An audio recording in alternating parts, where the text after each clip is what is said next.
দেখ question number 20 যেটা বলছে, কোশ্চেন নাম্বার 20 বলছে ওয়াই ইকুয়াল টু কত দেওয়া আছে, সেটা হচ্ছে 2px plus F of X P square. ঠিক আছে, এটা দেওয়া আছে। এটা Y equal to function of X P দেওয়া আছে, তো এক্স অ্যান্ড পি দেওয়া আছে। তাহলে এটাকে যদি তুমি 1 নম্বর নাম দিই, আর এটা তাহলে ওয়াই ইকুয়াল টু এই দিকটা কী আছে, ফাংশন অফ এক্স পি, তার মানে এটাকে কী বলা হবে, সলভেবল ফর ওয়াই। তাহলে কী লিখবো, সেটা হচ্ছে this equation is solvable for Y. ওয়াইয়ের জন্য সলভেবল, যদি ওয়াইয়ের রেসপেক্টে সলভেবল হয় তাহলে এটা কিসের রেসপেক্ট ডিফারেন্সিয়েট করতে হয়, সেটা হচ্ছে এক্সের রেসপেক্টে। তাহলে ডিফারেন্সিয়েটিং আমি কী লিখবো, সেটা হচ্ছে differentiating one with respect to differentiating one with respect to এক্সের রেসপেক্টে ডিফারেন্সিয়েট করবো, তাই তো। And writing P for D Y D X, D Y ডিএক্সের জায়গায় আমি পি বসাবো।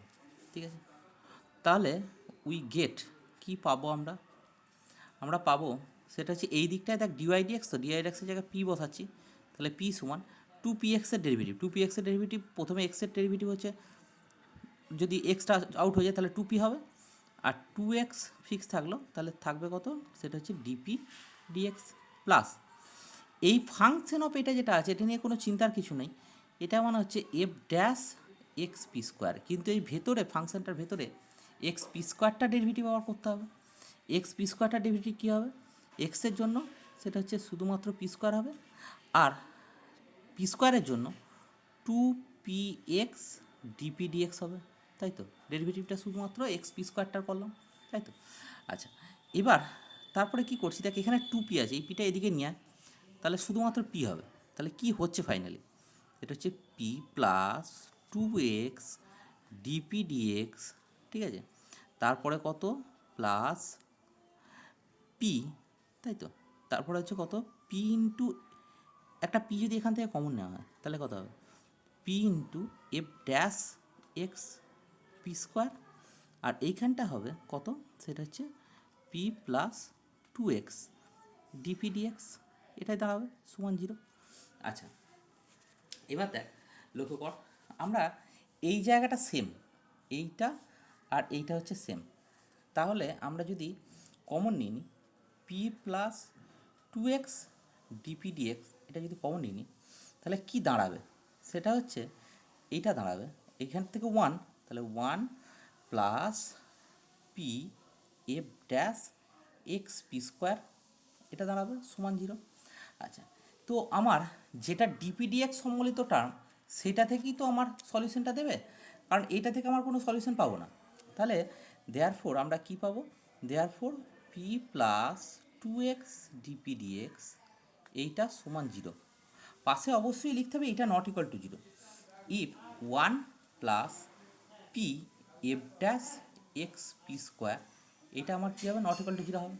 ঠিক আছে, আচ্ছা, তো আমরা দিস গিভস, এটা যদি দিস গিভস, এটা যদি আমি ভালো করে সেপারেশন ভেরিয়েবল করি তাহলে কী হবে, এই পিটা নিচে নামার এক্স ডিএক্সটা ওইদিকে নিয়ে যায়, তাহলে অ্যাকচুয়ালি দাঁড়াবে সেটা হচ্ছে DX by X plus 2 DP by P সমান 0, এটা দাঁড়াবে, তাই তো। আচ্ছা, এবার এইটাকে তুই ঝেড়ে ইন্টিগ্রেট কর, তাহলে ইন্টিগ্রেট করলে কি দাঁড়াবে, সেটা হচ্ছে এইটা দাঁড়াবে কত, লগ এক্স, সেটা হচ্ছে লগ এক্স প্লাস এটা থেকে কত দাঁড়াবে, 2 লগ পি সমান একটা সাম কনস্ট্যান্ট, সেটা হচ্ছে লগ সি। আচ্ছা, তো লগ সি না লিখে তুই ভালো করে ভাষায় সি স্কোয়ার লেখ, তাহলে আরও বেটার হবে, কারণ উত্তরটা মিলবে। আর সি, এখানে সিটা হচ্ছে আরবিটারি কনস্ট্যান্ট, ঠিক আছে, আরবিটারি কনস্ট্যান্ট, এটা হলো সিটা। এবার প্রশ্ন হচ্ছে যে এটাকে কি করছিস, তাহলে লগগুলোকে সব হাঁটিয়ে দিলে কত হবে, পি এক্স সমান দাঁড়াবে কত, পি এক্স নয়, এখানে পি স্কোয়ার হবে, তাহলে পি স্কোয়ার এক্স সমান সি স্কোয়ার। ঠিক আছে, এটা কত নম্বর গেল, সেটা হচ্ছে 2 নম্বর গেল। ঠিক আছে, এটা 2 নম্বর। এবার এইখান থেকে পি এর ভ্যালু যা করে না হোক আমার এইখানে বসাতে হবে, তাহলে কী লিখব, সেটা হচ্ছে এলিমিনেটিং পি ফ্রম কোথায়, সেটা হচ্ছে 1 and টু, 1 এবং 2 থেকে এলিমিনেট করলে কি পাওয়া যাবে? উই গেট, আমরা কি পাবো? সেটা হচ্ছে, তো এখান থেকে পি এর ভ্যালু কত হবে?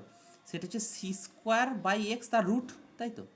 তাহলে এখানে বসালে ওয়াই সমান 2 into C by root X into X plus F of X into P স্কোয়ারের ভ্যালু কত? সি স্কোয়ার বাই এক্স, এটা দাঁড়াবে। তাহলে ফাইনালি আমার কি দাঁড়াবে? 2c into root X plus F of C square, এটা দাঁড়াবে। তাহলে এটাই আমার জেনারেল সলিউশন। তাহলে therefore the required general solution is কত? সেটা হচ্ছে এইটাই। তাহলে কত হবে? সেটা হচ্ছে ওয়াই সমান 2c root X plus F of C square. ঠিক আছে, সিটা এখানে কিন্তু অবশ্যই উল্লেখ করতে হবে, সিটা হচ্ছে আরবিটারি কনস্ট্যান্ট। ব্যাস, দ্যাটস ইট।